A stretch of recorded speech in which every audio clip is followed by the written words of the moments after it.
So let's get started with a good old Venn diagram, nothing like a nice visual to start. This program is kind of like a culmination of a lot of different fields of work that I got involved in about 16 years ago. Both coaching with Erickson was my initial coach training, and solution focused. You'll discover I cannot not be solution focused.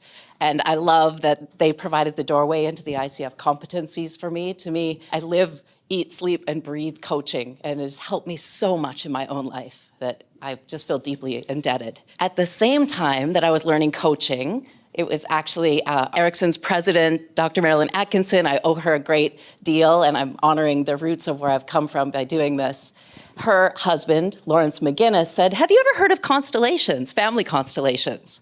And I was like, oh.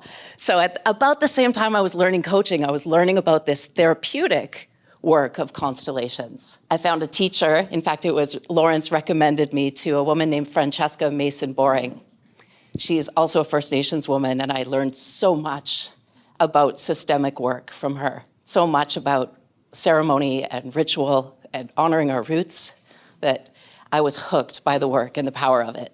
And I was left torn with how can these two seemingly very powerful bodies of work, but polar opposite, actually come together. So, the brain wants to find answers to unanswered questions, and I've been chewing on this one for many, many years. It was when I finally found additional teachers in constellation, and particularly I want to name Insa Sparer and Matthias Vargas von Kibid.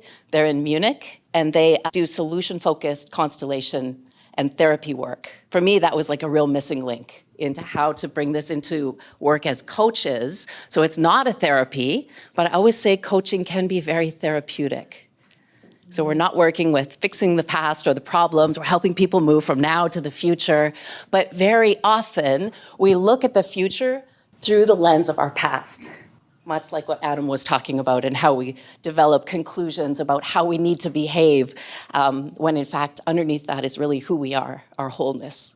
So I wanted to share a little bit about my roots, because one of the first principles with constellation work is acknowledging what is, acknowledging the truth. And our head has an idea of what the truth is, but our body has a very different idea of that very often. And you've probably noticed that there are moments when you feel tense and constricted and you're reacting in a way, whether it's like a fight or flight way, or whether it's a shrinking, fawn and freeze kind of way that isn't authentic to our own self. Our body notices that even before it registers in the head, and then we go into our assessments of what that actually means. So constellation work works with two parts of our experience. One is the logical thinking of creating maps and models, and it's great to have maps and models. Our left brain loves that. And on the other hand, as we explore the map, we can remember that the map is not the territory. The truth of our experiences is held in the biology of our body and the experience of our body from moment to moment, that presence that happens in silence.